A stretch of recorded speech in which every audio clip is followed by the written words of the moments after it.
Good evening. Welcome to Sealaska's first ever community meeting via the web. Over the years, we've broadcast our annual meetings over the web, but this is our first ever webcast for a community meeting, and we're excited that you're joining us tonight. I'm briefly going to give an outline of the agenda for the evening, and then introduce name the board members that we have and talk about the expectations for the evening. So first, I guess I just want to note though that the annual meeting community circuit is one of the most special times of year for us as board members especially. This meeting is the 8th meeting. We just are wrapping up 7 visits, Anchorage, Seattle, Ketchikan, Hoonah, Haines, Klawock, and these meetings are the time where we have a chance to engage the shareholders directly. And this component here by broadcasting to the web is an important one. But first, I should introduce myself. My name is Joe Nelson. I'm the chairman of the board. I'm from Yakutat. I've been on the board since 2003. And my chairman role started last summer. And to do this appropriately, I should start with Kahaku Yuchat Duasak. Tekwedi Echat, Kwashka Kwan Yedi Echat. I'm a Tekwedi, a brown bear, raised in Yakutat, commercial fishing, child of the Kwashka Kwan, and my roots in Yakutat. You'll hear more about that because I'm one of the candidates that's up for election. But I do need to share, I guess, a little bit about me as your newest chairman. I'm really just one in a long line of leaders. I'm proud of Sealaska, where we've been, where we're going. 2014 was a year of some transitions. We have a new CEO. We finalized our land entitlement. But we're acknowledging that we have a long ways to go and a lot of things, some heavy lifting to do. But there's good work happening in Sealaska right now. So to go over the agenda, there's 3 main items tonight that we're going to cover, and that's a business report from our CEO, Anthony Malott. Follow that with some question and answers, and I hope you're able to engage. We have the email you can send in by emails or a phone, call in the questions, and then somebody will write them down and pass them up. But we really don't have a huge amount of time, so we're going to have to manage that. I think we're budgeting about 20 minutes roughly for question and answer. And then finally, we're going to hear from our candidates. This year, the annual meeting is at the end of June in Juneau. Like I said, it'll be webcast, so you'll be able to watch that on the web or attend in person. And at that annual meeting, there's only one item up for action from the shareholders, and we do hope you'll submit your proxies. There are 5 seats up this year. There are 5 directors that are on the management slate. You'll hear from all of us, some of us in person tonight from the studio here in Juneau, and some others will be pre-recorded videos. And then there are 5 independent candidates that are running on the Blue Proxy, and a couple of those folks are here this evening as well. So we're looking forward to engaging shareholders. It is critical for us in our success that we do a better job of outreach. And this is one avenue where we're trying something new tonight. So we do welcome feedback as well on the webcast, and we hope you'll engage. So for directors, as I said, I'm one of 13 directors. The 5 that are up this year, you hear from in person tonight, are Barbara Cadiente Nelson, Albert Kukesh, our senator, Bill Thomas. I believe he's going to give his presentation a pre-recorded video, and Tate London will be a recorded video as well. Other directors that are continuing are Patrick Anderson from Anchorage, Ed Thomas from Juneau, Rosita Worrell from Juneau, Jackie Peta from Haines, but she lives in D.C., as you know, Ross Sobola from Juneau, Jody Mitchell from Juneau, Sid Edenshaw from Heidelberg, and finally Richard Reinhardt lives in Seattle. So one other director I should mention is a 1-year term, and I hope she has some time this evening. If not, I'll fill in for her and give a little introduction, I guess, to the background of that position. But it's our youth board advisor this year is Alyssa London. I'm hoping you'll hear from her tonight. If not, we'll share a little more information about that position later in the agenda. So with that, I want to get right into the meat of the meeting today.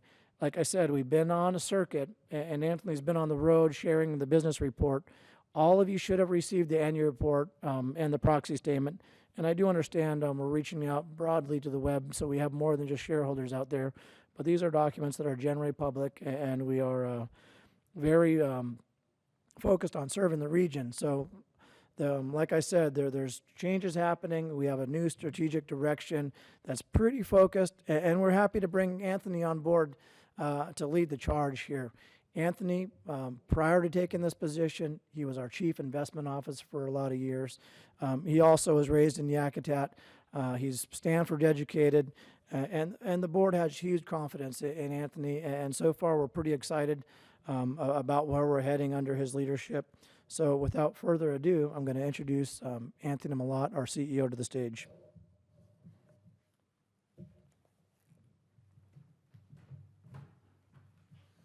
Thank you, Joe. And Gunak Chish to all of you that have joined us on our first ever webcast, as Joe mentioned. My name's Anthony Malott.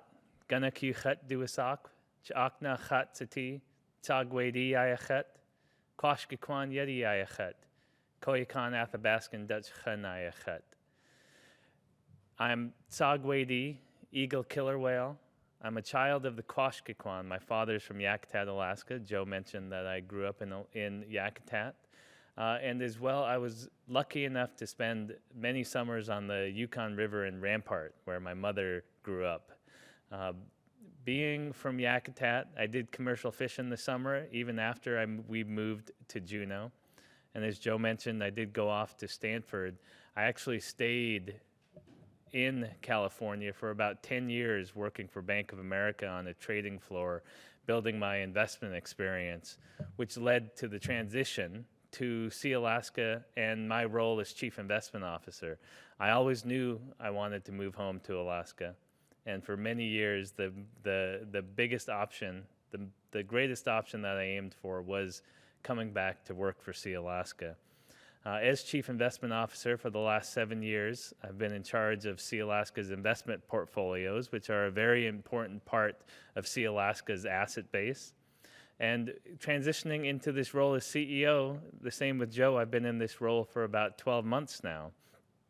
And we've been working very hard as a management team. You know, I'll mention some of the priority areas that we're working on, but I really want to tell you, the shareholders, and our audience that as a management team, we work very closely together, and the progress we're making is because we're rolling up our sleeves, working as a team, and focusing on areas that will move Sealaska forward and create the financial progress that we're after. Within the community meetings, I've been talking to 2 documents that you as shareholders should have access to. The first is our annual report, either received in the mail or you can find it online at www.sealaska.com. And as well, during our community meetings, we've passed out information sheets we call one-pagers that kind of give some basic information, high-level information on our financial performance and then other areas of importance to our shareholder base. Speaking to those, my presentation is additive to the information you already have within those 2 documents. And I will go ahead and start by looking at the cover of our annual report.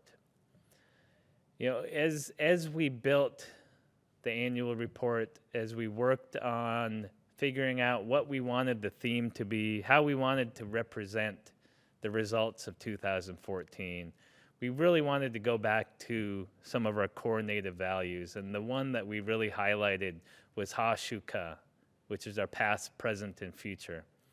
And when I look at the cover of the annual report and I see Nora's eyes, personally, I get a couple of messages from her eyes. One is that there's very deep wisdom within our culture.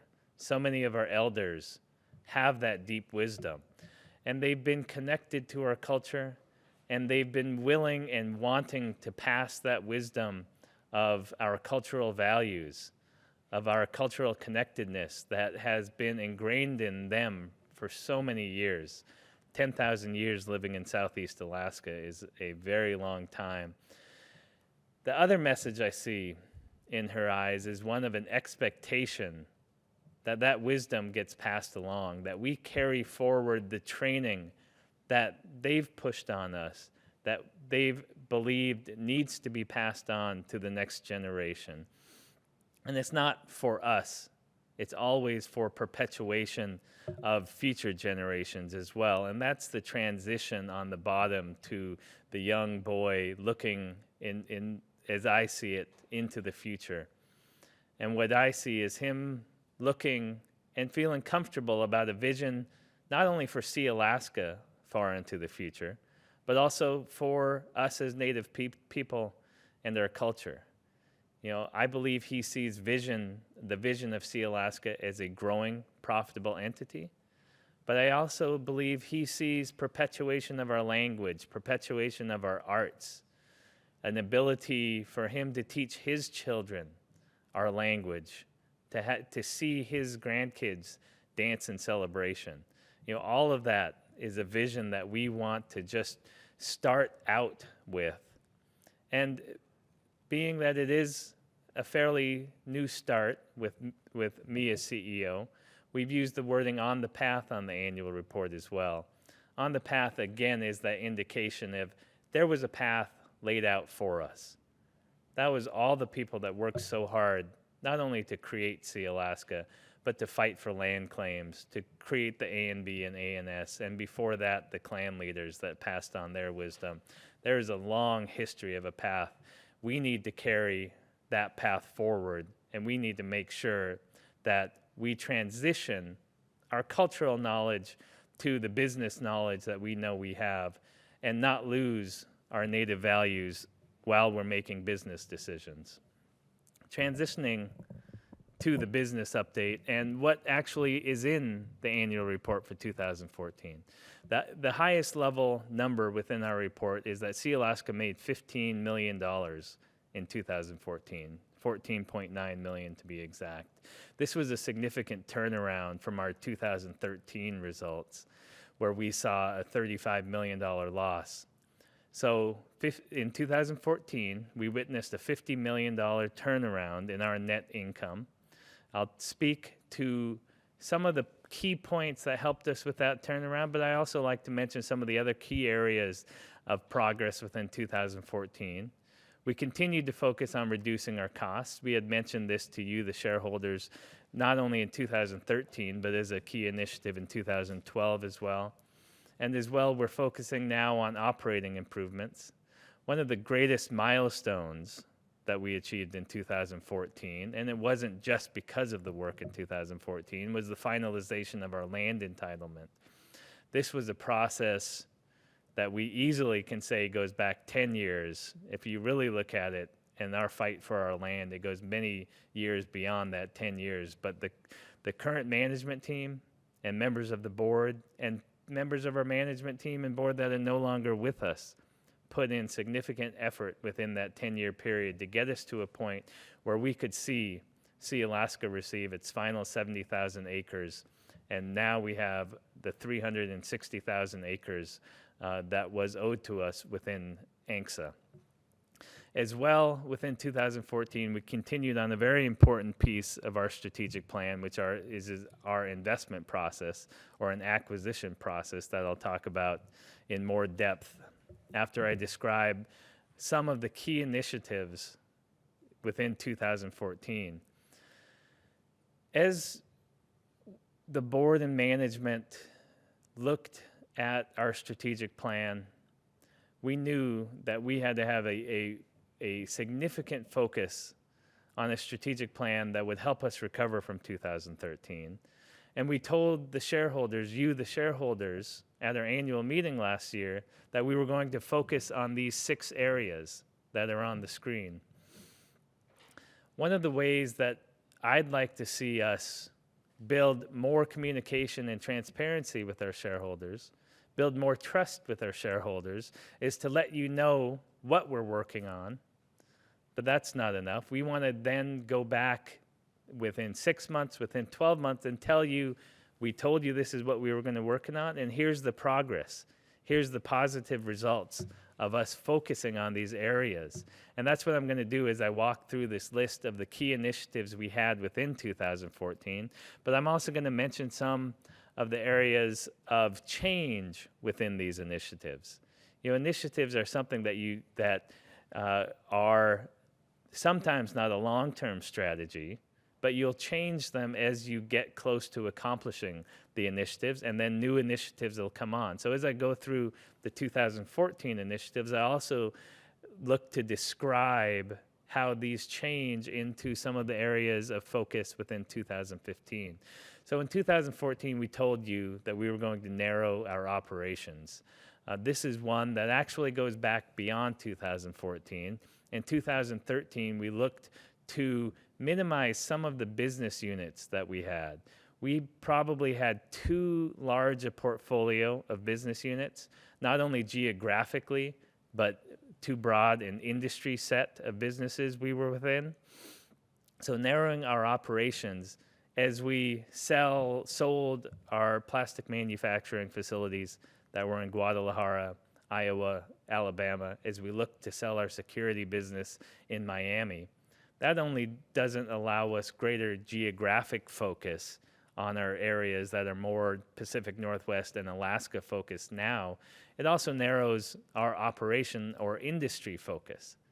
And we've really noticed the fact that as we've narrowed that, we spend more time. We have more time for management oversight of the industries that we want to stay in long term. And that's creating a better management oversight situation and more progress for the businesses that we want to continue with. I mentioned the importance of make an acquisition, and we've purposely left the phrase make an acquisition because that's what we told you in 2014. But in reality, this is changing into the creation of an investment process. And I'll save most of my talk about the investment process to the next slide. We have its own slide just because of its importance to us and our strategic plan, and then go ahead and move on to the importance of securing our lands. Securing our lands, we were nearing the end of life of our timber harvest. Our timber company, Sealaska Timber Corporation, without this land spill, would most have likely gone into shutdown in 2015. So securing our lands is a significant portion of the operational progress that we will see as now Sealaska Timber Corporation, with our new lands, gets to restart their operations and then again create financial benefit for Sealaska and our shareholders and create economic benefit by operating within the rural regions of Southeast Alaska. But that's not the only area of focus with our new lands. Timber harvest is probably the largest financial engine that we will see, but we want to take a fresh look at the entirety of our land management. We want to make sure we're not missing anything. One, on the operation of STC, can we broaden the operation of STC? Can we change the way we do business to, one, either create better financial benefit for Sealaska or to create stronger economic benefit for the region? And we're looking at all areas of the timber harvesting value chain and looking at those areas that we may have done business this way in the past, but we don't always have to do that. And the board's really putting significant focus and pressure on the management team to look at this in great detail. But as well, we want to take a broader look at land management in general. With our new lands and owning 360,000 acres in the Tongass, there are other avenues for our land management. There's environmental credits. We've looked at the carbon markets. We've looked at wetland mitigation. And we want to assess and analyze all these different opportunities and make sure that we're making the best decisions for the long-term benefit of the use of our land and the protection of our land. And one thing that the board has always stated and management is 100% behind is that we can never lose the sight of the strong land stewardship that we've created over the last 20 years. Science-based stewardship, science-based management of our harvest, science-based and analysis, on-the-ground analysis of the effect of our harvest. We hear that our harvest potentially negatively affects salmon streams. That's something that we've tested and done science on for the last 20 years, and we strongly believe that we will continue to make that assessment, because I know as a commercial fisherman, I would not feel comfortable in this position if I knew our commercial harvest negatively affected not only salmon streams, but our habitats as well. Securing our lands, again, important because of the economic benefit, but just the sense that more native land, more native ownership of land is a good thing for us in Southeast Alaska. Reduce our expenses. This is an area of most immediate effect coming out of a tough financial year like 2013. Reducing expenses, you can see immediately be a positive to our net income. From 2012 to 2013, we had significant expense reductions, and moving into 2015, we're carrying additional expense reductions. But for the long term, cutting costs is not a strategy that you can carry forward year after year after year. We want to make sure that we get to a point where we know we've done as much as we can on reducing expenses, but we don't want to hurt our long-term growth potential. So we're transitioning this initiative to one that's really more focused on operational improvements and operational efficiencies. And that'll be the focus in 2015 instead of just a pure focus on reduction of expenses. We wanted to create a streamlined government services function. 2013 was a very tough financial year because we had a significant operational loss within a construction unit within our government services function. They bid on contracts in Hawaii that was outside of their expertise, and they saw significant operating losses, over $30 million in operating losses in 2013 from Sealaska Government Services. In 2014, they created positive $3.4 million in net income. That is the bulk right there of the $50 million turnaround that was created in 2014. And having a significant focus, creating a streamlined government services function be one of the key initiatives in 2014 is what really created and helped that turnaround. For example, we stopped bidding on projects in Hawaii, again, outside of our expertise. We stopped bidding on heavy civil construction projects outside of our expertise. We went back to the core of what has worked for us within government services, which is environmental monitoring, environmental niche construction, and some vertical construction, and really focused on those areas. As well, we have a data analytics or IT company within government services that again has a longer history of experience and profit-making capability and growth opportunities. So getting rid of the areas and containing the losses we saw in Hawaii really helped us create a strong turnaround for government services in 2014. And as I move to the next page, I'll see a rededication on a couple of industries within government services that we believe have good growth opportunity. Support economic development in Southeast Alaska. There's two components to that. One, natural resources. All our natural resource efforts, we employ a significant number of people in Southeast through our timber harvest, but also through our natural resource and land stewardship efforts through silviculture employees. We employ people through blueberry harvest on our lands. We're looking to expand that to high bush cranberry harvest, spruce tip harvest, and that's led by our economic development team within Ha'ani. Ha'ani was started by the board about 5 years ago to focus on more small-scale, job-by-job economic development opportunities within Southeast Alaska. And through their 5-year startup, it's really become evident that some of the issues faced with economic development in Southeast Alaska are not going to be solved by Ha'ani alone. Sealaska has put significant resources behind Ha'ani, but we want to make sure that Ha'ani is searching for partners that have a shared commitment to to economic development in Southeast and look to pool and combine resources in Southeast. So Ha'ani's not out there trying to create jobs by themselves. They have a set of partners that will help them achieve some of the goals that we have within job-by-job economic development in Southeast. Jumping to a couple of the highlights of our investment process and why this is important, not just to buy a company that brings on new revenue for Sealaska. We took it upon ourselves to really find and look at the past acquisitions that Sealaska has made, learn the good, learn the bad from those past acquisitions, and really define a process that assures a greater probability of a positive outcome with future investments. And we've called that our filter process. And you see we have this indication on the slides of kind of inverted triangles, which kind of give a sense of hundreds of companies coming in at the top and just a few coming out at the bottom. And that's the reality of the process we have. With the focus on finding companies with the attributes that we're looking for, value creation is an indication of strong current financials and strong growth potential.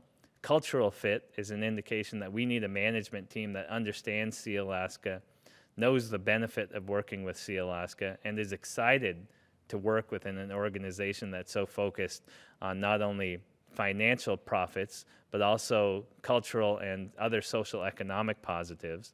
And as well, we want to be community-oriented. Community-oriented is we're not going to go out and buy another security company in Miami. We want to find companies that are closer to home, Pacific Northwest, Seattle, Alaska.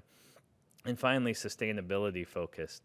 You know, when you think of making significant investments, it would not be right to really have a focus that this isn't an investment that we want to make money for Sealaska for the next 10 years. We want to find an industry that we are comfortable will be around 50 years from now, 100 years from now. And that's what sustainability means, not only for the risk management we put within a certain company, but also within its growth potential. So as we went through these key attributes, one, they highlighted two industries that we wanted to focus on. Within government services, we want to focus on the areas of expertise we've created over the last 7 years in data analytics and environmental monitoring.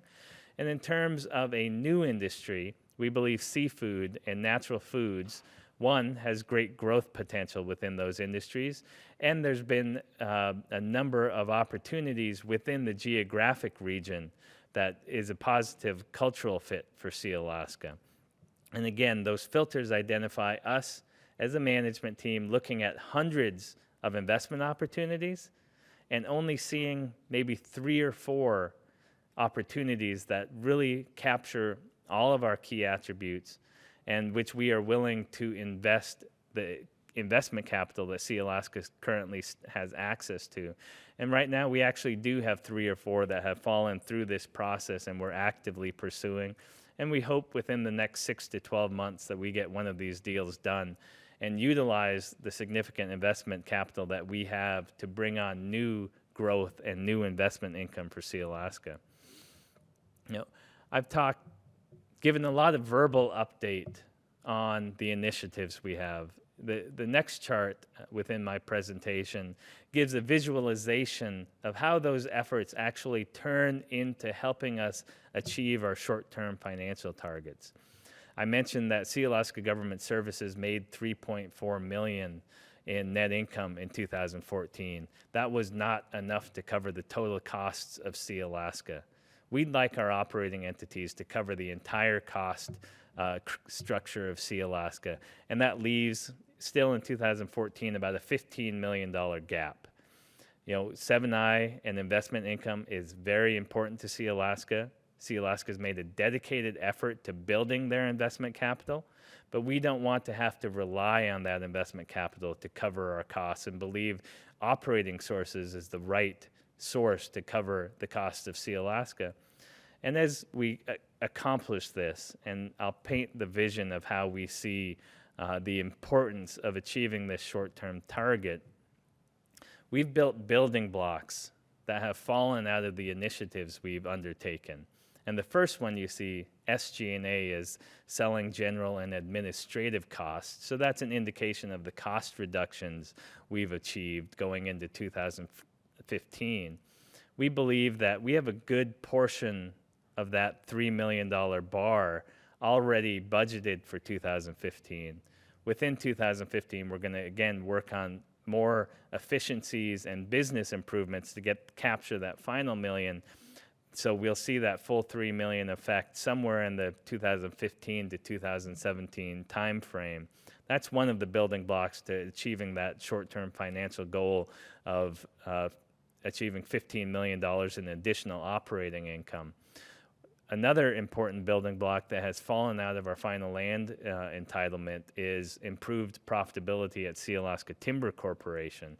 Again, without the lands bill, we would have been in shutdown. There would have been no income from Sealaska Timber. With the lands bill, 2015 is still a startup year, but we believe that by 2016 and 2017, Sealaska Timber will be able to achieve more meaningful income for Sealaska, somewhere in the $3 million range. The work that we're doing within government services, the dedication on 2 lines of businesses, environmental monitoring and data analytics and IT, has allowed us to really focus our business development efforts and find areas of growth within those 2 industries. And we've identified many new contracts that our team is bidding on. They have a new contract bidding process that's more team-based. It's very similar to our acquisition process, where they have their own filters and they know what contracts fit those filters. The filters are, do we have the experience to accomplish this contract? Geographically, does it fit where we do business? We also have a filter on the financial capacity of a contract. Is it too low margin for us to spend time on? So these are all new filters that our government service entities are utilizing to make sure that our business development efforts are more focused. And we believe through those efforts, they'll be able to achieve about $2 million in new organic growth from those efforts. But as well, the Sealaska Government Services platform will be able to utilize some of the investment capital of Sealaska, and we'll make new investments in companies that can be tucked in or added to the Sealaska government platform. And with those new investments, we believe we can bring on another $2 million in net income to the Sealaska Government Service platform. Again, you see how these building blocks take shape and form and add up to us achieving our goal. The last 2 give indication of where we're going to spend the most of our investment capital. We have a $60 million investment in growth fund that is meant to provide Sealaska the ability to make operational investments. As well, we've secured a $60 million line of credit. That in total probably gives us about $100 million in investment capital to make investments in the government services function in seafood and natural foods. We're going to be a little more cautious than running out to spend the $100 million. We need to prove ourselves, need to prove our process. So it's not going to be all spent at once.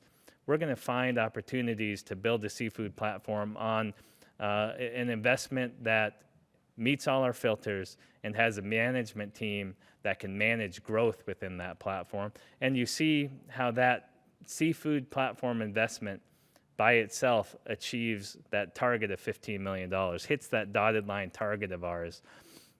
In reality, that is truly a short-term target.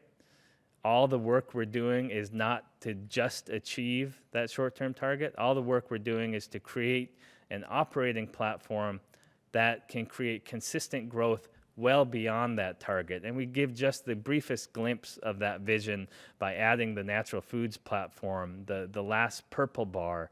And you see how that goes well beyond our short-term target and beyond the $15 million that we're aiming for. Why are you listening to me provide a 20, 30-minute business report? After 2013, we needed a new refocus on our operations and to create a strategy for our business efforts to create the financial profitability that we're all looking for Sealaska.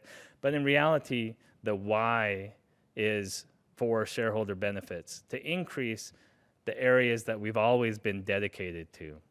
In 2014, we continued, even in 2013, in the big loss year, we continued to support Sealaska Heritage and their cultural programs. We continued to give scholarships. We gave $500,000 in scholarships in 2014 that affected over 400 shareholders or shareholder descendants. We continued our policy advocacy efforts with the finalization of our land entitlement and continued efforts to improve subsistence law for our rural residents. And after the finalization of our land entitlement, we now have our new #1 policy focus being on the landless efforts, the focus of Haines, Ketchikan, Teneke, Wrangell, and Petersburg, who were left out of the original ANCSA settlement. We want to work with those communities and help them along with their process, given the deep experience we have within policy advocacy. But as we achieve our short-term targets and move on to some of the long-term growth we see, we want to see expanded shareholder benefits. We want to first start out with stable and increasing dividends.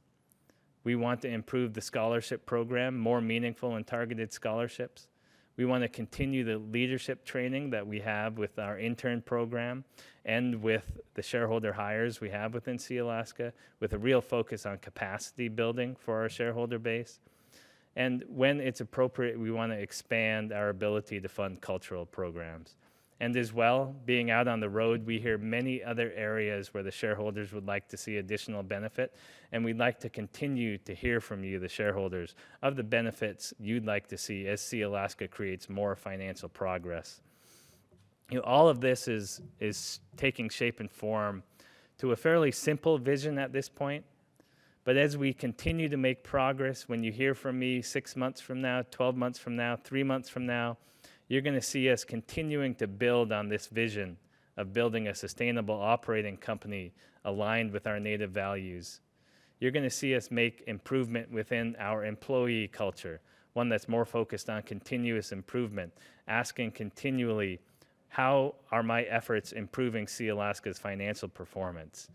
In Sealaska Timber, asking, I'm not going to do my contracting the way I've always done it. I'm going to look at as many and broad areas of improvement as I can, and I'm going to do it in a team-based fashion, making sure I understand what stakeholders are involved in all of our processes.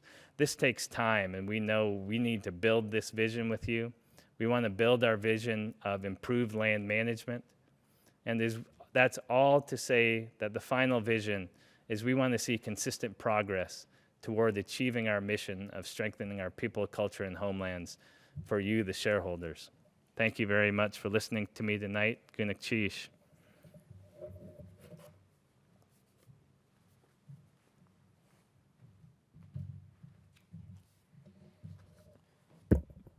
Thank you, Anthony. So at this point, we're transitioning to the question and answer period. And bear with us because this is new for us to do this over the internet here. But I see it is working because we have had a couple questions come in already. So the system must be working. On the stage joining Anthony and myself will be Jaylina Rougeau, our general counsel, and Vicky Sobolov, our corporate controller. So if we're ready, we'll go ahead and start. I'll read off the questions and we'll get through as many as we can. I think we budget around 20 minutes, and we do want to get to the candidate speeches as well. So first question, excuse me here. So this is a shareholder, Ray Austin, and I'm assuming this is the Ray Austin that's also a candidate. So hello, Ray. Good to hear from you. I'm glad this is working. Says two questions. Can you tell the shareholders what businesses have been sold and which will be sold? So that's question one. And then question two is, what is Sealaska's new business flagship?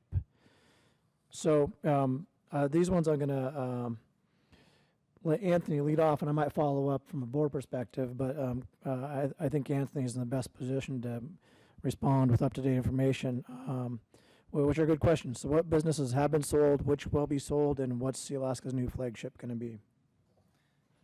In regard of what has been sold, the largest have been our plastic manufacturing facilities through our Nipro Canuck platform. And we had 3 facilities in Guadalajara, Iowa, and Alabama. That was a significant sale. We believe we got a good, fair price for that. We also moved out of a global logistics business that we were in. That sale was made and exited. We had a wood products division that was more of a shutdown than a sale. We did transition some of the business to the management team. And in terms of additional businesses that we've been trying to sell and continue to focus on improving the business while we're in the sale process is the security company I mentioned in Miami. We'd like to see the sale of that occur in 2015. But if we aren't able to find an exit that we believe is fair for Sealaska, we'll continue to improve that business and look for a buyer in the future. But we would like to exit the security business as well. And just one follow-up from one board member's perspective. As we've been working through this sort of resorting of our companies, creating the criteria and the filters that Anthony mentioned earlier have been an important part of it. And the way I've characterized that is we need to invest in businesses that we care about, and businesses that our young people can easily connect to and find some passion in, and to really engage in, that our young people will be looking forward to working for the company. So thank you, Anthony. Another one, the second question, along similar lines here a little bit, is from shareholder Laura Grabhorn. Says, how many shareholders are employed by Sealaska Timber? And that one, off the top of my head, I don't have the details on that, but I'm going to look at Anthony here to give a response, I think. Through the process of meeting with the communities, we've taken a poll of all the questions like this, and we plan to put those answers on our website. So I don't believe I have the specific number of shareholder employees at Sealaska Timber right now. I know that there is a focused effort to make sure that we have a focus on shareholder hire. And as well, one of the efforts within the planning for the new lands is to find training opportunities. So shareholders who may want to be in the timber industry have the opportunity to get training at a younger age and move into a career, because we believe we do have some positive careers as we look to create a sustainable timber harvest. And we want to make sure that we have training opportunities for shareholders that believe that could be a good career path for themselves. I really wanted quickly, because I believe it is a really important question, the second part of Ray Austin's question was our flagship business platform. Right now, again, the industry, not only the type of businesses we're looking for, but the industries we're going in to also have their filtering process. And the one that we've pinpointed and had the most success in finding businesses that we believe we could build a platform around are the 2 I mentioned in seafood and natural foods. Seafood is one that culturally fits well. So many of us were commercial fishermen. We know the seafood industry. It's an industry that can have a connection to Southeast Alaska. We can make investments in Southeast Alaska. And as well, through the process, we are really focusing on understanding the full range of the seafood industry. We know there are portions of the industry that are more risky than others, portions of the industry that are tied to commodity risk more than others, tied to volume risk. A high volume year could be negative, a low volume year could be negative. So we're really focused on understanding the entirety of the industry and finding those pieces and businesses within the industry that have a little more protection from some of the cyclical, risky aspects of the seafood industry. Because we know we need to build a platform that not only has growth, but also has a strong risk management culture to it. And just one follow-up on the timber question, which is a good one. It's a metric that the board is passionate about, is shareholder hire. And just to put it in context again, is just very recently here, we were moving towards shutdown mode with Sealaska Timber. So without that land legislation, that final entitlement happening, we would have been on this path to shutting down. So we're thankful that that marker in history is behind us, and we are rebuilding. And it's going to be a new model that the timber volume that's going to come through the company in the next few years is definitely going to be much smaller than the program we've had in the past. We need to figure out how to do business differently, and that includes capturing more value in areas that we've often contracted out. So that's a good question. There's a couple more here. I'm going to, and bear with me, I'm reading as they come in. This one here, it's mentioning, and it says it's anonymous, but I don't think that gets at making it any more of a tougher question. But the question says, Anthony spoke about the importance of Sealaska contractor Doug Martin's research on timber harvest and salmon streams. Why did Doug Martin's research not include the effect of rising stream temperatures on salmon streams? So that one's quite a bit in the weeds, but I'm wondering if I'm handing that to you, Anthony, and you give it some thought and we can respond. No, with comments specific like that, I know the science I've seen was really focused on does the protections within the Forest Protection Act, the stream buffers, really provide the appropriate protection for salmon streams. I haven't seen specific research that has gone more in depth than that, but we can look to see if there are others making that effort. Because as well, we want to make sure as we make investments in the seafood industry, what all environmental risks that we face.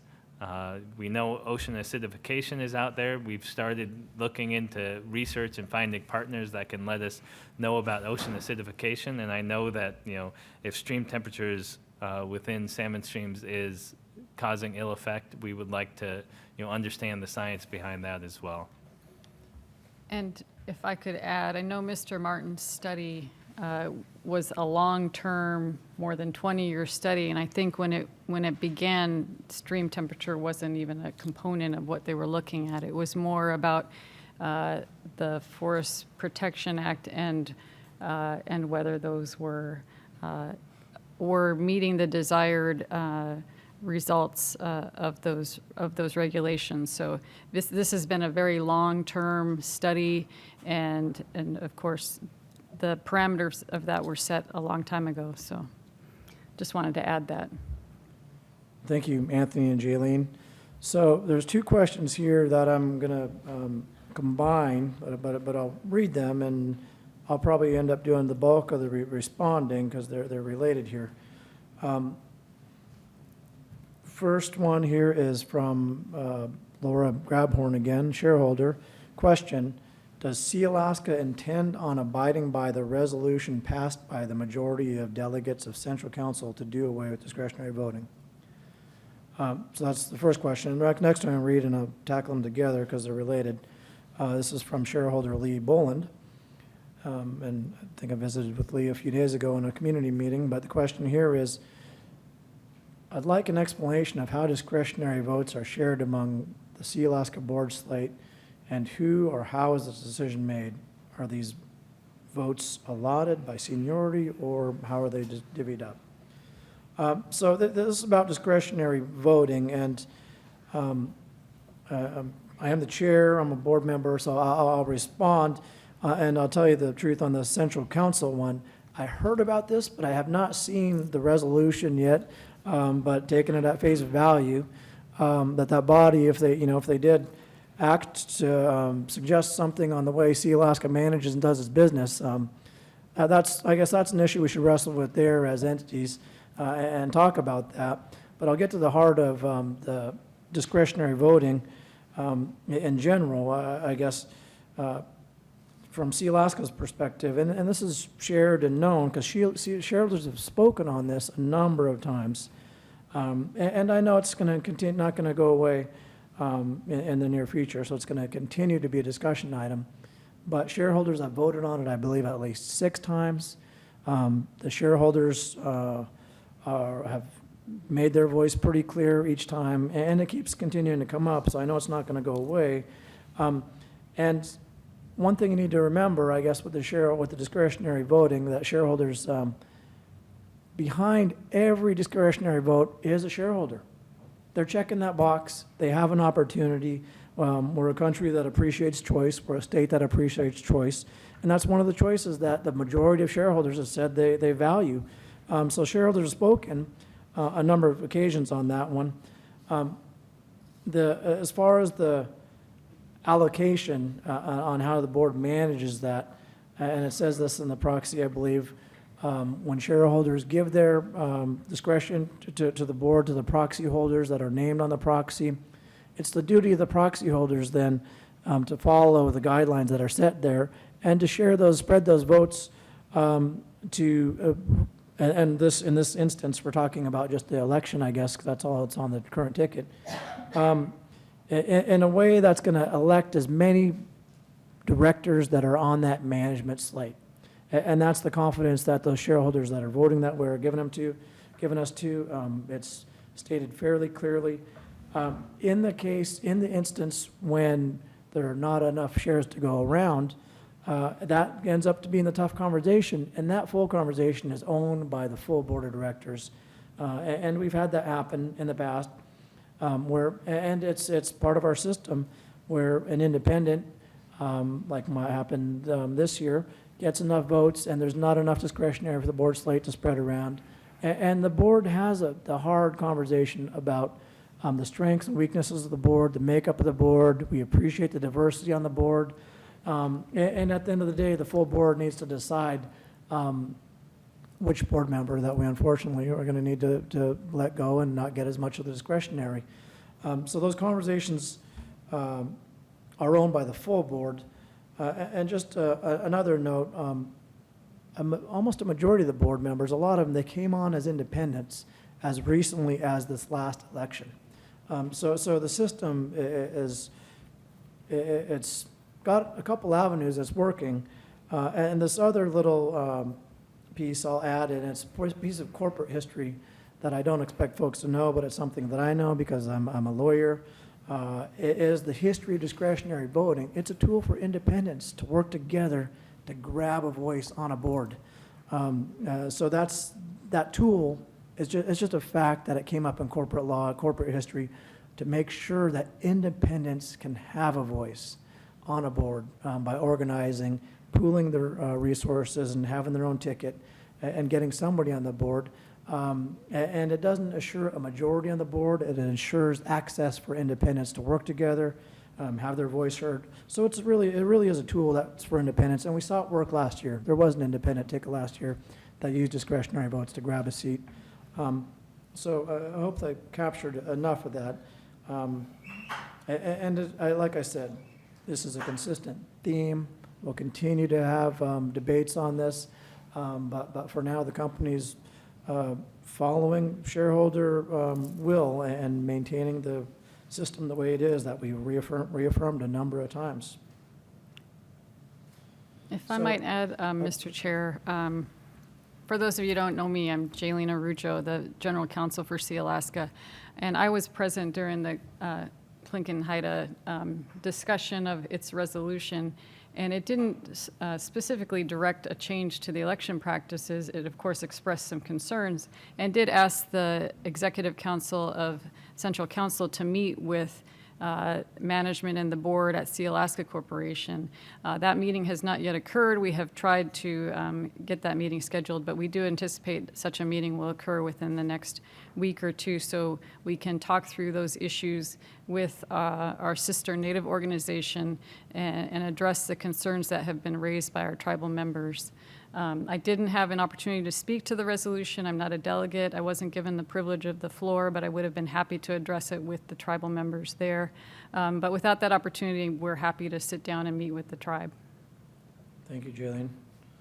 So another one I'll pick off the top here is related to the board succession. I would characterize this. It's another question from candidate, Ray Austin, shareholder. Says, will there ever be a mandatory retirement for the board? So I'm assuming that's age. And I can tell you that the board has wrestled with this issue. We've engaged independent consulting firm governance, and we're wrestling with our governance issues. And this fits right in there, but what we fall back on and where we land is on our consistent theme about having choice. And shareholders, they do have a choice, and that if we did this mandatory type of thing, it would limit options for shareholders. So that's where we've landed on that one. But these are fair questions, and we'll need to do a better job as a board to actually share in more real time the board activity, the succession that is happening. I'm happen to be the youngest board member, but I've been on the board for a number of years, and since I've come on, a number of other board members have come on. So there is a healthy cycle happening. But I'll stop there. I don't want to eat up too much time because I know there's other questions coming in, and I'm in real time reading them, so I'm not getting a chance to really vet them. So bear with me, and luckily the handwriting is working here. So this question here is from shareholder Clarice Johnson Reed. Says, also, according to the latest annual report, Jackie Peta's position as vice chair now receives a higher monthly fee than the rest of the board. Why is this change made? When the rest of the board had their compensation lowered? So I'm glad this question was raised, because it's largely attributable to one of the actions I asked for in my first board meeting that I chaired. And that was to reduce the chairman's fee. We adopted this theme, values in action. In my view, we need to find places to lead with those actions. And in my first meeting, I thought it would be important to, as chairman, I thought reducing the chairman's fee was a reasonable thing to request to the board.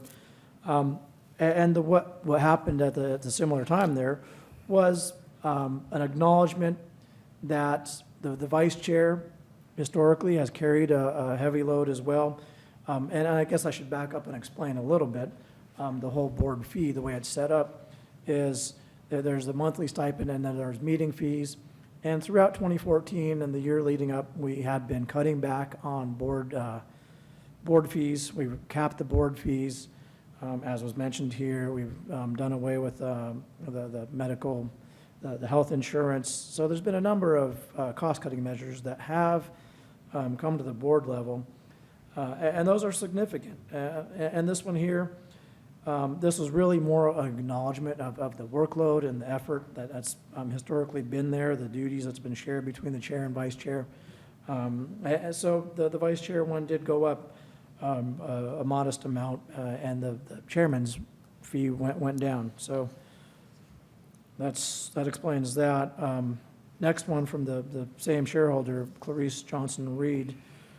And I'm guessing it's going to be related, so I'm just going to read here out loud before I even get a process here. So, as a shareholder, I'd like to know why the current board refuses to divulge their total compensation from Sealaska. I understand they are not required by law to do so, but doing so would increase the transparency and trust. So another fair question. And for a number of years, we're governed by corporate law, and we definitely follow the law, and we've been making changes to make those steps to even go a little further, and we've been talking about transparency, and it's an ongoing conversation to get there and to find that balance. And I know in a recent disclosure in the proxy, we adjusted, I believe, correct me if I'm wrong, to separate out the board from management. Yes. For many years, this was all lumped up into one lump sum between the board and management.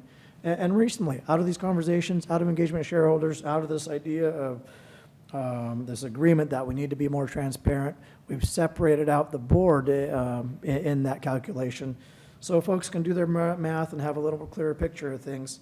And we've got more work to do. So we're making moves in the right direction is my response there. So I'm getting through my questions, and I think there's a few more coming in. So I also need to be mindful of our time allocation. So I think we're getting close here. And here's one. There's not, again, it looks anonymous. It says, what will be the average volume of timber harvest in the next few years? So I've hinted at that. Anthony's commented on it a bit, but I will let Anthony follow up on that a little more, because that's another very relevant question. And I'd like to ask Jaylene to answer, just because, you know, we've been very involved not only for Sealaska's land ownership and our planning for our timber harvest, but with the planning of the other landowners and other timber harvesters within Southeast Alaska on the Tongass Advisory Committee, and Jaylene has led those efforts. And really briefly, to set the stage, you know, there's an indication that it'll take many years before we're able to sustainably harvest second growth. And in that time frame, we need to create what we're calling an allowable cut that allows us to get to that second growth sustainable harvest. And Jaylene can describe some of the conversations around that and how that allowable cut leads to the lower harvest Joe has mentioned. Yes, I was involved in the Tongass Advisory Committee because Sealaska is not alone in having these discussions about sustainable timber programs and having a sustainable cut on our old growth stance that gets us into our young growth harvest. And so we're looking at that, and other landowners are looking at that in Southeast, including the Forest Service, the State of Alaska, the Mental Health Trust, the University of Alaska, all looking at ways to have a sustainable program. And that means nobody is going to be cutting at the same levels that used to occur in Southeast, including Sealaska. We're all going to be harvesting at lower levels so that we can have a sustainable program in perpetuity. It's about having an amount of harvest that can accommodate getting to that young growth. And in my involvement with the Tongass Advisory Committee, it became very clear that a lot of the young growth on the federal lands needs a little bit more time. And that's the same thing that we're dealing with on Sealaska lands, is we need to have some time for our young growth to grow. That means we have to ration out what's available now on our old growth stands. So a lot of our harvest levels on our land and others will be significantly lower than they have been in the past. We're still trying to fully understand the inventory of what we have on our new lands, and also the Forest Service is going through the same process. But I would estimate that over the entire forest, based on my experience with the TAC, is that they'll probably be in the range of about 100 million board feet cut in the entire region on an annual level. And Sealaska's portion, roughly 30 to 40 million board feet annually. Again, that's our best estimate without having the actual on-the-ground inventory of every log and that's out there and available. And just, you know, historically, if we go back pre-2008, I believe, Sealaska by itself was harvesting about 100 million board feet. And since that time, we've ratcheted down. And going forward, you know, going from 100 million board feet to somewhere in that 35 to 45 million board feet on an annual basis. That's a significant change, and it's also led to the board to really want to take a fresh look at how we operate. So there are a few more questions here, but I'm just letting folks know that we're going to need to and get the candidates ready here pretty soon. This one I'll respond to directly, I guess, and the ones I'm going to, I guess I would appreciate if they come through for people to claim a name or credit or something. This one's directed at me, so I'll respond to it, but it's anonymous. And it says, Joe, were you elected to the board as an independent or appointed, and how many of the current board members are appointed? And I'll tackle that one because we've been talking about succession, and And as your chairman, it's fair to understand a little more clarity, I guess. I found my way into the Sealaska boardroom first as an attorney. I grew up in the village of Yakutat fishing, and I went on to school and ended up coming back to Alaska every summer fishing, but also going back and finishing my schooling. And when I finished law school, I moved to Juneau and ended up working for a firm that happened to work for Sealaska and was engaged with the board. And when I came on in 2003, technically the way I came on is I came on to the blue ticket as a supported person on the management slate, but there was somebody in that seat, so I came on as a new board member. I didn't fill a vacancy. I took a board seat on the management slate, and my first meeting was in June 2003 after that election. It might be splitting hairs to some independents on that, and so yes, I guess getting at this other point of independent, I have no doubt that each of these meetings I've been up, I benefit from the discretionary votes, and that's another way of getting at that is that the discretionary votes.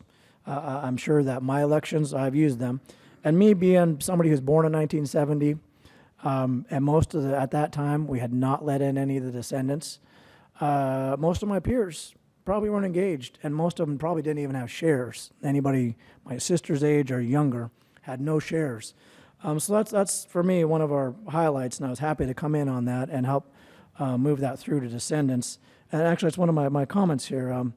Anthony and Jaylene, our CEO and general counsel, are descendants, and they have shares.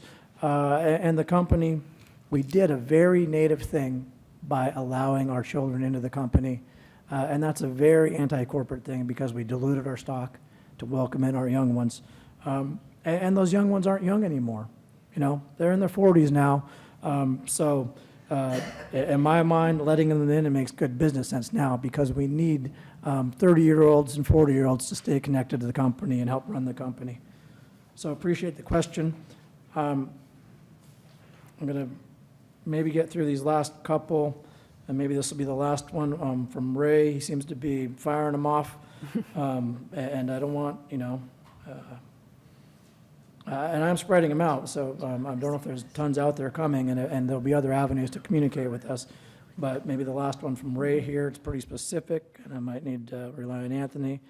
Joe, just real quickly on the other question you just answered, based on what I can recall off the top of my head, at least 5 of our current directors were elected as independent candidates. So I just thought that was important information that the shareholders should have as well. And we'll confirm. And we'll confirm that. Thank you, Jillian. And yeah, it's 5 or 6 that came on as independents. So, and we appreciate the independents running and the ones that are here, and I want to make sure they have time. So we are going to wind down these questions. Maybe this one pretty quickly from Ray, specific, so maybe quick. I don't know the answer. When will the board address the Rolling Hills Casino situation? So I'm not sure what that is in reference to.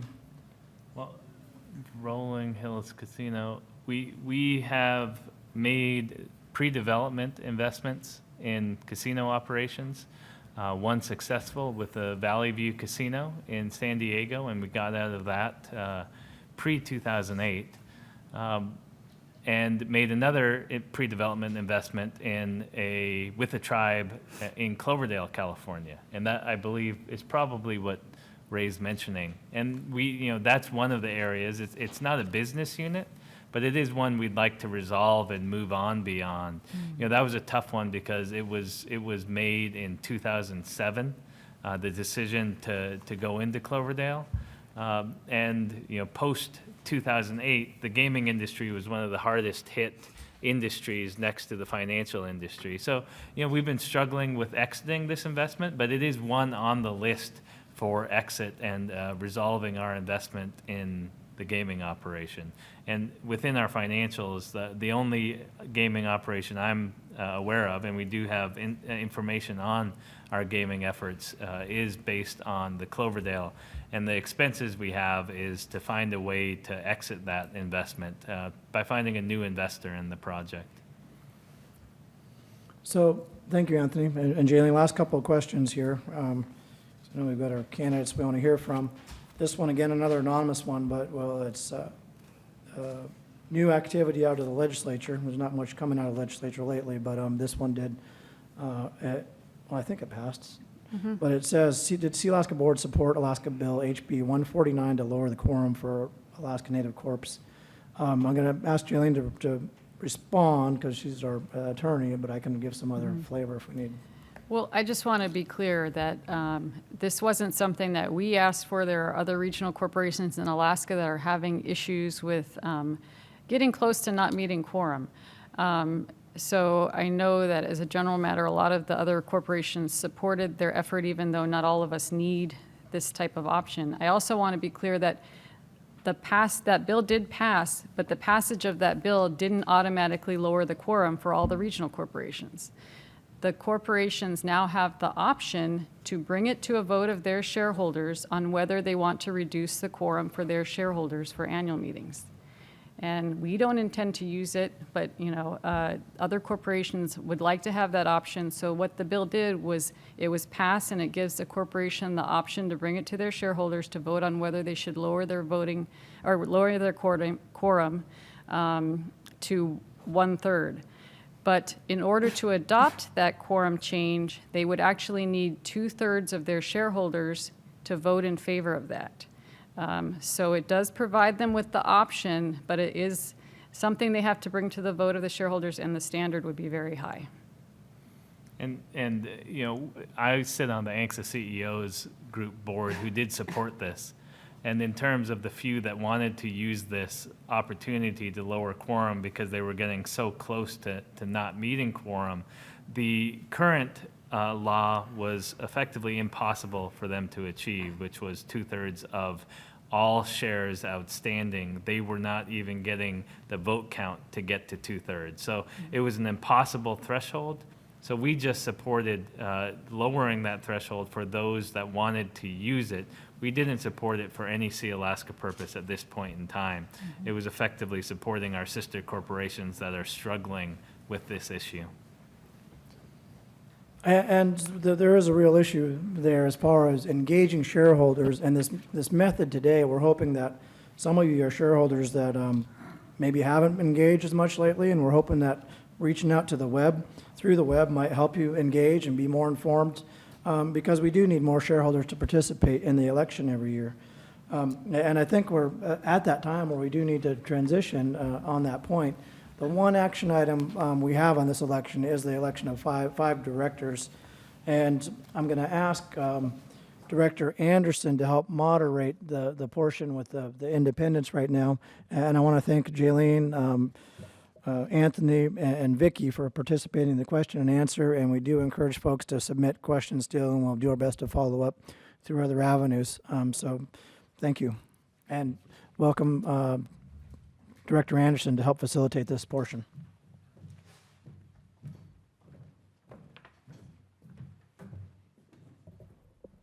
Good evening, and thank you, Joe. I'm going to invite the independent candidates to come up and sit at the table, and I will introduce them.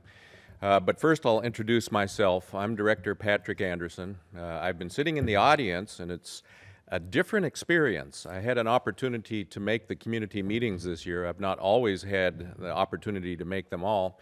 And there is an exchange and interaction with people in the audience, looking at and listening to the questions that they're being asked, and not hearing applause from those folk who are here in the studio. It's very interesting. In case my daughter is watching, I'd like to say hello to her. I live in Anchorage, Alaska. I've been on the board since 1989. I listened to the question that was asked about independents and board-supported candidates. In 1989, I was very privileged to be asked to run with the board. Dr. Walter Soboloff was retiring from his seat and offered it to me. What's amazing is that about 3 years ago, we were having pictures taken in the Sealaska building, and Walter was there. Probably 98, 99 years old at the time, and he pulled me over, and his mind was very sharp. He said, Patrick, you remember all those years ago that I left my seat and wanted you to take it. So The board members make the decision on who runs based on the needs of the board. And one of the changes that we made shortly after I got on the board, and Director Ed Thomas and a number of other board members had proposed, and I think we all supported, was to be able to put our independent candidates on the Sealaska proxy. I ran my own proxy for 2 years before I was selected to run with the board, and I know it's an expense, but this gives them an opportunity to not have to mail out a proxy. But we also, as we are experimenting with this webcast, thought we would invite members on our proxy to speak. Mr. Austin, you've heard from Chairman Joe Nelson, is on the webcast. He's unable to be here. It's quite a distance to travel. But we are fortunate to have 2 of the 5 here. You've heard about Mr. Austin. Catherine Edwards is another candidate who used to live in Juneau, now lives in California, and Ralph Wolf. Ralph was one of our board youth reps a couple of years ago. He is from Yakutat, also unable to be here. But we are privileged to have 2 of our candidates, and I am going to introduce them alphabetically, which puts Brad Fletch from here in Juneau first on the list, and I'm going to ask him to come up and stand here at the podium. Each candidate will have 4 minutes. We have a timer who will let you know when your 4 minutes are approaching, so we'd appreciate you keeping to the time if you can. Thank you, Patrick. I was 9 years old when Sealaska came to be. All the promise, all the hope, all the opportunity. I started working for Sealaska in the finance department in 1987 with all the excitement and naivete of a freshly graduated college graduate. I say this so you know where I've come from. I'm a registered investment advisor in the state of Alaska, and I manage other people's money for a living. And when they tell you the past doesn't project future performance in investing, let me tell you, everybody in investing looks at your track record. Let's discuss Sealaska's Board of Directors track record. 3 of the candidates have served for over 10 years. And I'm just looking at the last 10 years. Net income totaled $87 million. Of that $87 million, $173 million came from other regional corporations, namely NANA and Arctic Slope. The investment portfolio produced $151 million. Of that, most of it was from the the Shareholder Permanent Fund created in 1987. Operations and overhead lost $222 million, nearly $250 million, $9,691.72 per 100 shares, based on the 2.3 million shares outstanding. 3 of these candidates were the decision makers over those losses. What is their track record? That is their track record. We've heard a lot of glowing things about the future, but their track record shows a vastly different outcome. Sealaska has a great potential to lead in the recovery of Southeast Alaska's economy. The existing board doesn't have the desire, knowledge, or skills to make that happen. In order to achieve a positive economic outcome for not only Sealaska but Southeast Alaska, Sealaska shareholders, you with the vote have to change our board of directors. We have great opportunities, especially since I want to take credit for their move into natural foods. I've been pushing blueberries since Dr. Maureen McKenzie discovered that our blueberries are pharmaceutical grade. I push raspberries, garlic, alder. We have so many crops, so much income we could generate on our land that this board has chosen for the last decade to leave idle. I have the vision, I have the education, I have the practical business experience of running my own business since 1999. Shareholders, my campaign stands for three things: financial transparency, election reform, and focused attention to financial performance. Without financial performance, Sealaska can't afford to do anything. No dividends, no cultural investment, no investment for our future. I want to close with this. We started in 1971 when I was 9 years old with 360,000 acres and 93 million in cash. We have 290,000 acres of clear cut, and frankly, they say 228 million in shareholder equity, and at least a third of it is fake. Shareholders, vote independent, vote direct, vote for Brad Flitch. Thank you. Thank you, Brad. And our next candidate is also from here in Juneau, Alaska, and I'd like to bring up to the podium Karen Togg.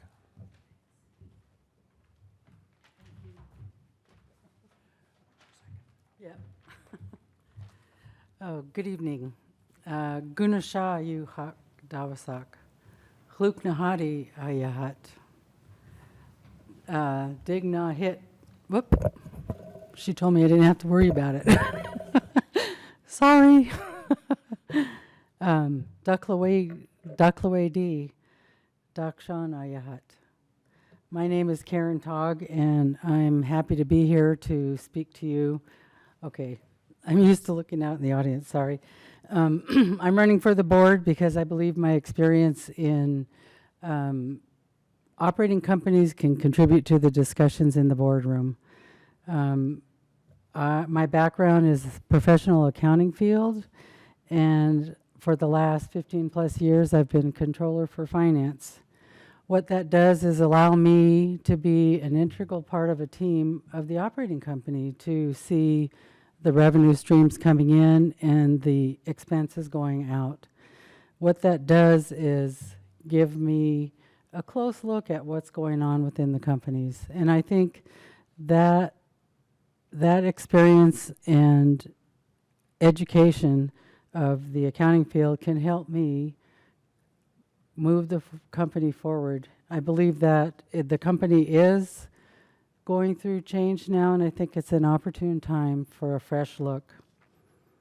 You know, as a board member, you have to ask the hard questions. And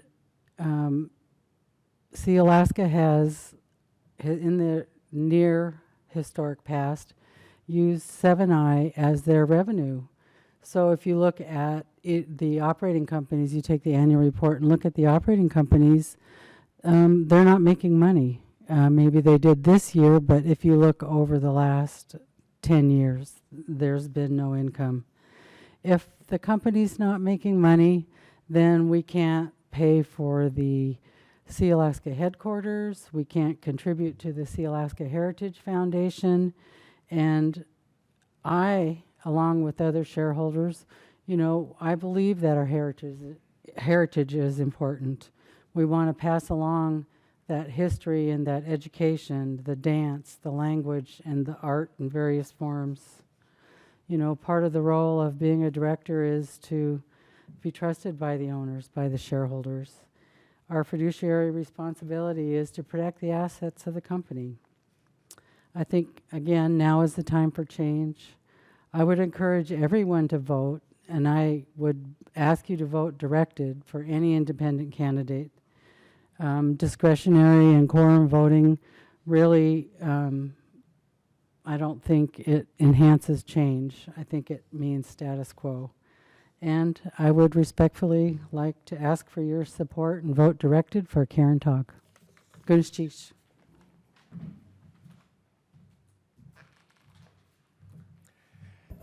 Thank you, Karen. Thank you, Brad. We're now going to exit the stage, and I would like to bring up Ed Thomas, recently retired president of the Tlingit and Haida Central Council. He will introduce the management candidates and moderate that discussion. President Thomas. Gunaschish, Director Anderson. Zach Yuchatu Sak, Shanskadek Yuchatusak Skilquidansin Haida. My name is Ed Thomas. I was born and raised in Craig, Alaska. Spent 30 years here in Juneau and recently retired to Kingston, Washington. My Tlingit name at birth is Zahu. I was given another Tlingit name of Shanskadek and also have a Haida name of Skilquidans. It is my privilege and honor to moderate this portion of the meeting and introduce our management slate team. One of the important responsibilities of a board is to ensure that a corporation has stability. And when you have stability at the top, you can see then that the decision making as you go forward is going to be in the best interest of the corporation. And one of the things that happened this past year is you're seeing some dramatic changes to the board, to the corporation. That is the response, that is in response to board action. It didn't happen by itself. The board changed our chief operating officer, changed our CEO, divested ourselves of losing businesses, and is asking for more transparency. I've been very pleased to serve with our current incumbents, and I can assure you that in board meetings we don't agree on everything. As a matter of fact, disagreement when you're going through change is the name of the day. And it's very important to have the different perspectives of board members that go through.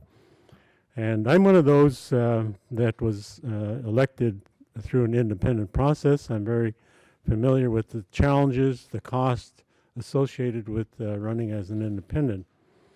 And as pointed out, when I was first elected, I asked for a shareholder vote on discretionary vote. It took place the following year and has taken place 2 other times since that time. And each time shareholders have voted to keep discretionary voting. Let me make it clear that I am only going to be introducing 3 of the incumbent candidates. 2 are unable to be here, and I'll be introducing them lastly. First, I want to call on Albert Kukash, originally from, not originally, but from Angoon.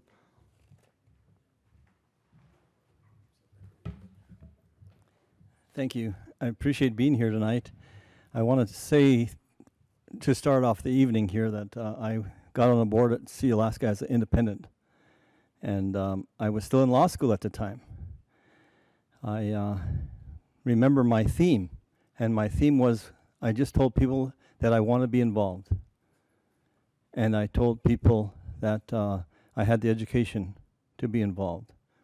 Because I also ran campaigns in the State House of Representatives for Alaska, where I served 8 years, and in the Senate, where I served 8 years.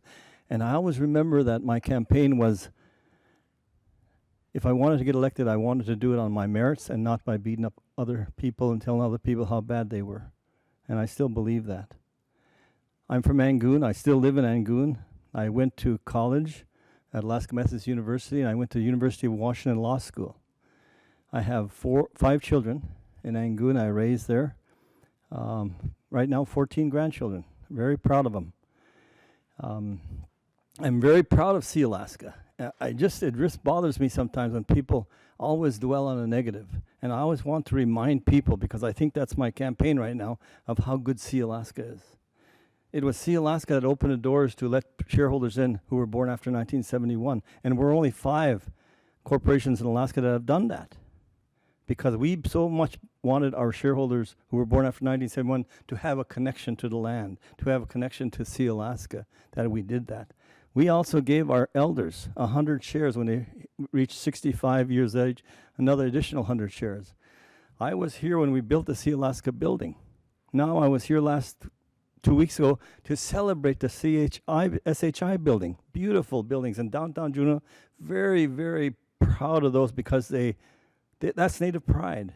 Native pride isn't just wearing a hat that says Native pride on it. Native pride are those buildings, our shareholders.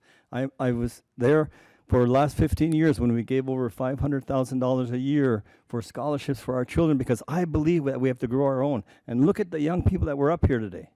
Look at Anthony and Jaylene and Vicky and the other young people we have working for Sealaska Corporation. They're our products. And we have shareholders right now, 400, that are getting scholarships to go to college. And we've done it for the last 20 years, 15 years, because we want to grow our own. That's part of being proud. We're still going on forward.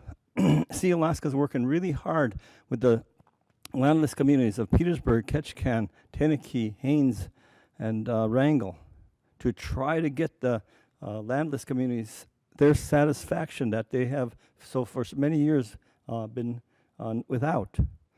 We've also worked very hard with Senator Murkowski, Congressman Don Young, and the new Senator Sullivan to get the Veterans Bill introduced. That's in the future. Those two bills are our future right now. We're pushing really hard for that. So Sealaska shareholders, we have lots of things to be proud of. We have lots of things to be proud of. Remember this when we talk about dividends.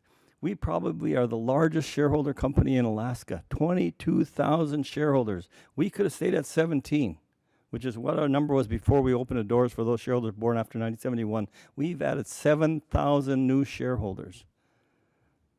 And we have to be proud of that. I am. I want to continue to work with Sealaska Corporation. I want to continue to offer the experience that I've gained in the House and the Senate and with AFN for many years that I was chairman there. To be the chairman at Sealaska was a tremendous honor. And I want to tell people, finally, last thing, I had a heart attack 2 years ago, and I appreciate life so much more. I've come full circle. I'm very strong. I'm working really hard, and I really appreciate more than ever shareholders in our company, and I look forward to being prouder of Sealaska in the future. Thank you so much. Thank you, Albert. Next, we have Joe Nelson, originally from Yakutat, now living in Juneau.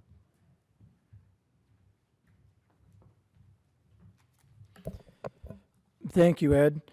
Well, there's been spirited discussion on a lot of issues, and I'll try to cram mine in pretty quickly. And just a little more in a nutshell about Joe Nelson and who I am and why I'm asking for your support. I already mentioned from Yakutat, a brown bear, but I grew up fishing. Fishing is part of all of us generally from the villages and core part of who I am and my family continues to be today. But I'm also a lawyer, practiced law for a handful of years here, and then found my way into education. I currently serve as vice chancellor at the university here in Juneau. A father of three and a husband, and have a family that's beautiful and I'm very proud of. On a number of things here, Sealaska, and you can read the proxy statement, and I think I've said this over the years, we're a complex company, and we need to find a way to invest in our culture, invest in our languages, and all these things, and not view it as a zero-sum game. And I think we're getting there. These last 10 years have been a challenge in operations, but these last 10 years we've enrolled our descendants. These last 10 years, just recently, we put up the Walter Soboleff Center downtown here in the capital of the city, which is a powerful monument that will stand for many years to come. ANCSA, in one word, is land. That's what most people would sum it up as land. It's a land battle that's been going on. It's still going on. As Senator Kukesh mentioned, we just finalized our land entitlement for Sealaska, and we immediately went back and had legislation introduced to get the land list. There's a social justice issue there. The landless communities deserve their land. The veterans that were left out deserve their land. So we're keeping our priorities focused on the land, our languages, our children, and these other areas about 7i and the operations. We agree that the operations need to be retooled, and if you listen to the business report, we're busy retooling them. Most of those businesses we're not in anymore. We're finding ways to exit ones that aren't relevant or aren't producing. And we've got filters working for us, and we're going to invest somewhere closer to home in businesses that are meaningful to our young people that we actually just enrolled a bunch of them. Seven I is doing what it was supposed to do. We paid out $300 million, over $300 million over the years in Seven I, and now we're receiving the benefit of Seven I. So that's something that's working. Just another little bit on myself, I guess, and this my campaign and my run, and I've shared in the community meeting, so I feel like I need to share here with the rest. My takeaway, I think, is that I don't take any of this for granted. These seats are all fair game for all 22,000 shareholders, and I'm happy that the independents continue to run. I'd be disappointed if we didn't have independents running, because that would be a signal that we're not as engaged as we need to be. So I'm happy for that. But the essence of me is tied directly and will always will be to Yakutat. My main three influences in life were all well-respected men in Yakutat who they all passed away before I finished elementary school. My father, Jerry Nelson, my uncle, Joe Nelson, and the clan leader, Olaf Abraham. The whole community related to me since the time I was in diapers through one of those channels. Very powerful men in the community of Yakutat. And they all expected me to do powerful things because I carried their names on. And it's been a burden, it's been a challenge, but it's kept me going. And it's that community Yakutat, which is no different than the rest of our villages and the rest of our communities and the expectations we need to set for our young people and hold them up to it. And then when the time is right, they will kick us out of these seats or they'll move into them and take over the company like they are doing now. So I think we're doing a lot of good work. I'm excited about where we're at, and I hope that more folks will continue to engage. And I do appreciate the folks who have dialed in on the web here. Thank you. Thank you, Joe. Next, we have Barbara Caliente Nelson, who lives in Juneau and was the last independent to be elected. Thank you, Ed. And good evening, shareholders. It's not a small thing that tonight we're broadcasting into your homes from the capital city of Alaska, Santa Kahini. And I want to thank the principal clans of the Auk and the Taku Kwan for allowing us to stand on your land and speak to you tonight. My Tlingit names are Eshkokeh and Yanis Ak. I am the eagle of the Eagle Tekwedi Brown Bear clan of the Shunak Hit and the Hoots Hit of Angoon Kwan. Frank Jack Kagi Skake is my clan leader. My mother is Irene Cadiente Jige Claw, and my father is Andres Cadiente Sr. My father and my husband Norval were adopted by my uncle Walter Sobolov into the Tline D Dog Salmon clan of Angoon Kwan. My husband Norvy's maternal origins are from St. Paul and Funner Bay. He was given the name Shkundi, and my father was given the name Taka, which is the name of my great-grandfather. Norval and I have been married for 45 years, and when we began our family business, it was a small investment, big then, of some $6,000, and we've maximized that over the 45 years, owning 3 vessels that fish the waters of Southeast Alaska. We raised our 4 children on our fishing vessels on these waters and in the communities of Southeast, from as far north as Yakutat, Icy Bay, to as far south as Ketchikan and the Prince of Wales.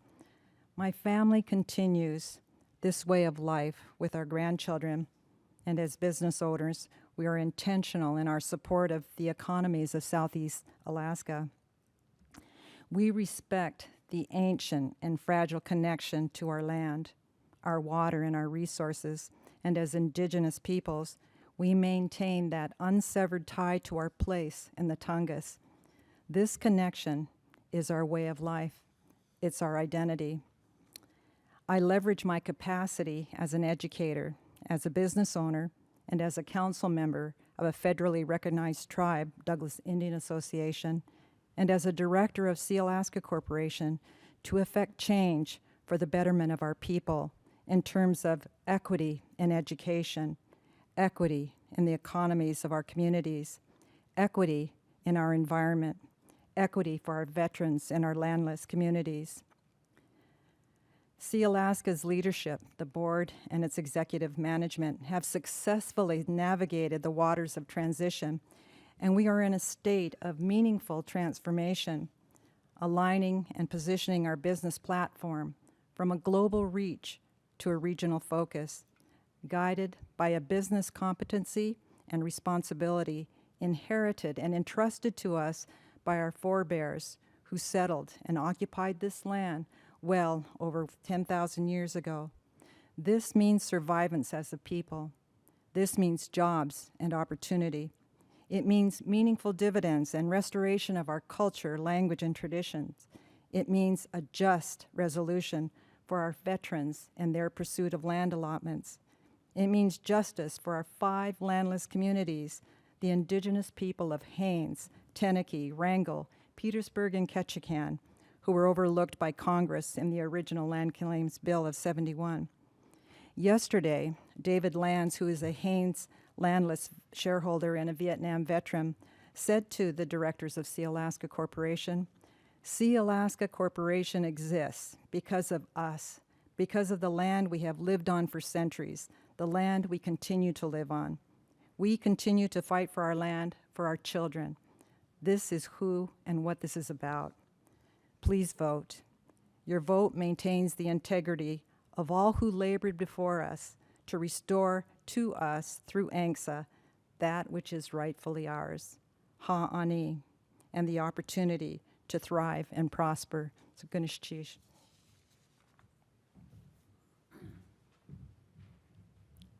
Thank you, Barbara. For those incumbent candidates who are unable to be here, we have a video presentation. We'll start off with Tate London.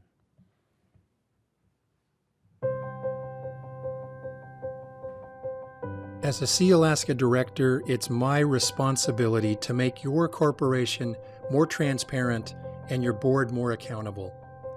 I am honored to serve Sealaska shareholders on your board to re-energize Sealaska's commitment to the economic, social, and cultural benefits of all our shareholders. We have made great progress in the past few years to guide Sealaska into a promising future of financial growth and increased dividends. We have cut $4.5 million in expenses throughout the company. We have reduced compensation to the board. We've restructured management into a smaller team that is more focused on profits from operations. We've achieved passage of Sealaska's Lands Bill. We've pushed forward on legislation for our 5 landless communities. And we've kept Ha'ani LLC on course as a subsidiary that is focused on economic development in Southeast Alaska. Sealaska's commitment to our culture has remained constant through support to the Sealaska Heritage Institute. The opening of the Dr. Walter Soboleff Center in Juneau in May of this year is an accomplishment that should make us all proud. It has been a great privilege to serve you as your director, and I hope to continue working on your behalf. I respectfully request your vote. Gunishchish, Hawa, Deutschen. The other incumbent candidate who cannot be here and supported by the board is William Bill Thomas of Haines. It has been my privilege to serve and represent the Sealaska shareholders on the board of directors, and I would appreciate your continued support. I've spent 6 years on the board, and I'm still learning at every meeting what efforts have been taken and what additional measures we need to take to be successful in the world economy.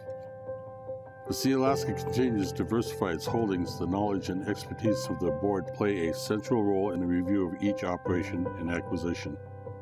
As we enter a new era with our land entitlement and continued diversification, we need board stability. We as the shareholders come from all over and need to rely on the experience that this board brings. In addition to my former service in the Alaska State Legislature as the co-chair of House Finance Committee, I continue to fish commercially. I still live in Haines. I've been married to my wife Joyce for 37 years. I have dedicated my life to public service, and I ask again for your support in my re-election efforts.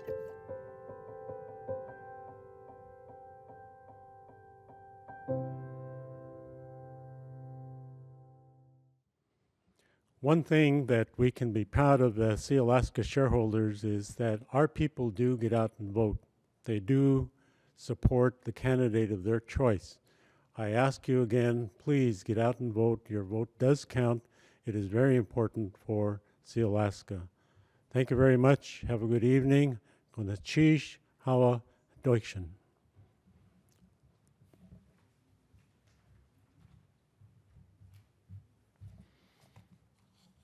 So this is wrapping up the business of the meeting here today, and I'll just offer a few parting comments. First one, and possibly one of the more important ones, is we welcome your feedback in anything we do, but in particular in this new format. So please send your email comments to 2015meeting@sealaska.com, and we'll be watching for feedback. This is a format that we may continue in the future, and your opinion does matter. It does help. And then finally, just in closing, as the chairman, I do invite folks to the annual meeting in Juneau at the end of June here. It's always a good gathering, a good time to get together and see old friends. And in the business report, which you've already seen parts of it here, I hope folks will engage with us, because we do have a lot of work to do. And we do acknowledge that change is not comfortable at the time, but change is necessary. It's just part of life. So 2014, we did usher in a new CEO, and we finalized our land entitlement. In 2015, we put up a new building in the capital city here, the Walter Soboleff Center. So it's another reason to visit Juneau. A final little plug, and just maybe an information point for folks, is that we do have 22,000 shareholders. More than half of you live outside of the state, and we would love to have you come back home. One of the things I did in my day job this last year was work in an exemption to the non-resident surcharge in the UA system. So I'd invite you to look that up. You can come home and enroll at the university here, and you don't have to pay the non-resident surcharge. You just have to prove your connection to Alaska, which can include your Sealaska ID card or your travel card. So we're really making a big effort to focus a lot closer to home, bring more of you back home. And for those of you that are sticking where you're at, we'll continue to try to reach out through the web and other ways, and find ways to engage a lot more. Our end goal really is to increase shareholder engagement for the health of our communities, but for the health of Sealaska. And your opinions do matter. And we do appreciate the consistent diehards who are always engaged, but we're really looking for other channels to engage our young folks who are still learning about us and learning about themselves. We've got a powerful story to tell as Native people, and our young people need to own it, need to have pride, and that's a big part of what we are. So with that, it's an interesting format here to speak to the camera, but I will thank you for your participation in this webcast, and thank the candidates who are running, and close by inviting folks to send in those proxies if you haven't done that already. So with that, I'll adjourn our meeting tonight, and thank you for participating.